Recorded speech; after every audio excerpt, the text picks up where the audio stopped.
Hi everyone.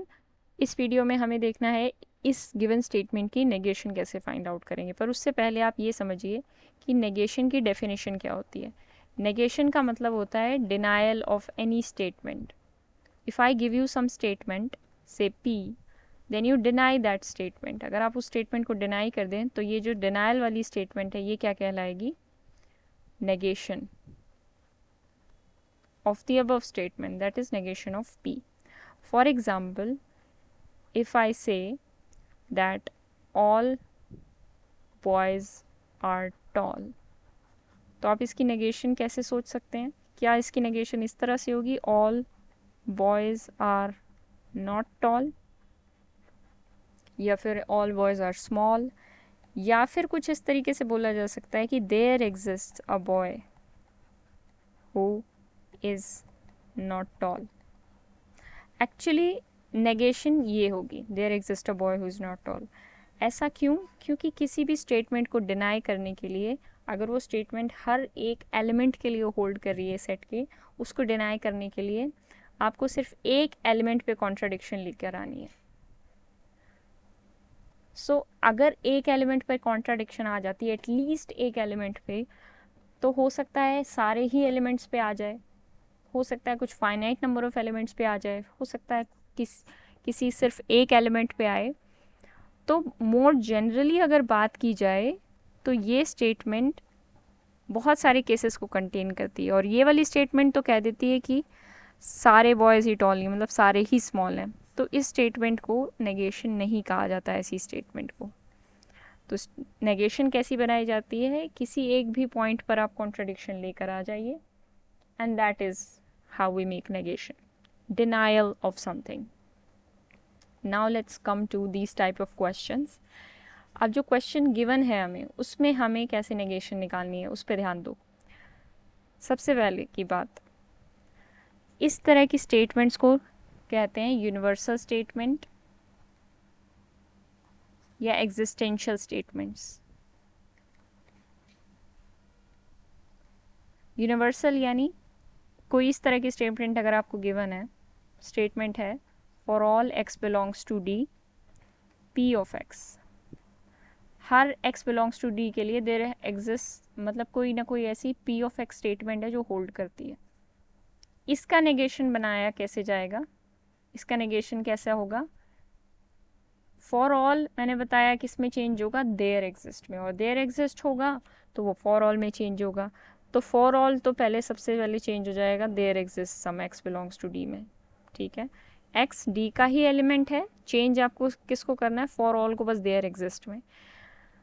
अच्छा, अब क्या जो भी स्टेटमेंट पी हमने प्रोवाइड किया उस पर नेगेट कर देना है, आपको नेगेशन लगा देनी है। अगर ये एक बार क्वांटिफायर आया तो ठीक है, जैसे हमारे गिवन क्वेश्चन में मल्टीपल क्वांटिफायर्स हैं तो एक से ज़्यादा बार इस प्रोसेस को रिपीट किया जा सकता है अकॉर्डिंग टू गिवन क्वेश्चन। अगर एग्जिस्टेंशियल क्वांटिफायर है, ये तो यूनिवर्सल था, फॉर ऑल के लिए था। अगर एग्जिस्टेंशियल क्वांटिफायर है तो उस केस में हम कैसे डिनाई करेंगे, यानी उस स्टेटमेंट में उस केस में हम कैसे निकालेंगे नेगेशन? आपको निकालनी है negation of this statement there exist x belongs to d such that p of x. तो इसको नेगेट करने के लिए आप क्या करेंगे? देयर एग्जिस्ट का जो पोर्शन है उसको चेंज करेंगे फॉर ऑल में, तो for all x belongs to d, और नेगेट कर देंगे पी ऑफ एक्स को। तो ये होता है मेन तरीका इस तरह के क्वेश्चंस को देखने का। अब जो हमें क्वेश्चन गिवन है उस पर आते हैं। कह रखा है क्वेश्चन में, सबसे पहले हम प्रोसेस बाय प्रोसेस चलेंगे और इसको करने की कोशिश करेंगे। सबसे पहले कह रखा है for all epsilon greater than 1। तो जैसा कि मैंने आपको बताया, इस स्टेटमेंट को मैं पूरा लिख देती हूँ। For all epsilon greater than 1 there exist A belongs to A and B belongs to B such that, उसके बाद पी ऑफ एक्स कुछ डिफाइन कर रखा है। अब इस केस में पी ऑफ एक्स क्या डिफाइन कर रखा है?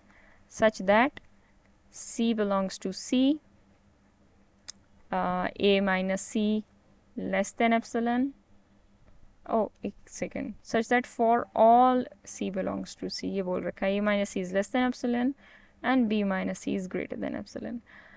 अब यहाँ पे ध्यान देने वाली बात ये है कि हमारे पास 3 क्वांटिफायर्स हैं, फॉर ऑल, फिर देयर एग्जिस्ट और फिर फॉर ऑल। तो अब आपको इनको हैंडल करना है, 3 बार आपको ये तरीका अप्लाई करना पड़ेगा। तो देखते हैं कैसे करेंगे। तो सबसे पहले आप डिनाई करना शुरू कीजिए। For all epsilon greater than 1 negation करते टाइम किस में चेंज हो जाएगा? There exist epsilon greater than 1 में। फॉर ऑल का साइन देयर एग्जिस्ट में चेंज होगा, epsilon greater than 1 will be same. फिर आपका फिर से एक देयर एग्जिस्टेंशियल क्वांटिफायर है, देयर एग्जिस्ट किस में चेंज होगा? For all a belongs to A and B belongs to b. ठीक है, ये कंप्लीट जो है आपका, आप ध्यान से देखिए, ये जो कंप्लीट है ये क्वांटिफायर, इसको आपको चेंज करना है। तो देयर एग्जिस्ट बस फॉर ऑल में चेंज होगा और A belongs to A, B belongs to B as it is रहेंगे।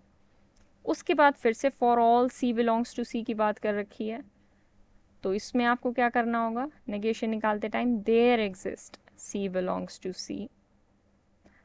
ठीक है, सच दैट आगे पी ऑफ एक्स दे रखा है, तो यहाँ पी ऑफ एक्स इन्होंने डिफाइन कर रखा है, देखो ध्यान से, जिसका हम नेगेशन अब तक करते आए थे, A minus C less than epsilon and B minus C, हाँ बीच में एंड है, and B minus C greater than epsilon, sorry it's epsilon, greater than epsilon. अब ये जो पी ऑफ एक्स है इसको बस हमें डिनाई करना है, बस अब इसका अपोजिट लिखना है आपको। कैसे लिखा जाएगा? Just a second,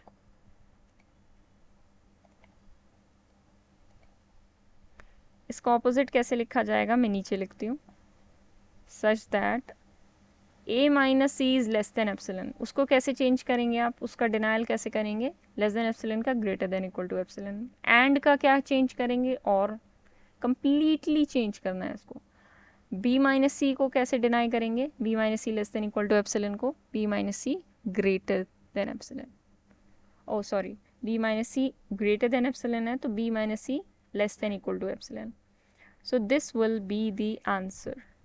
So this means that D option is the correct option.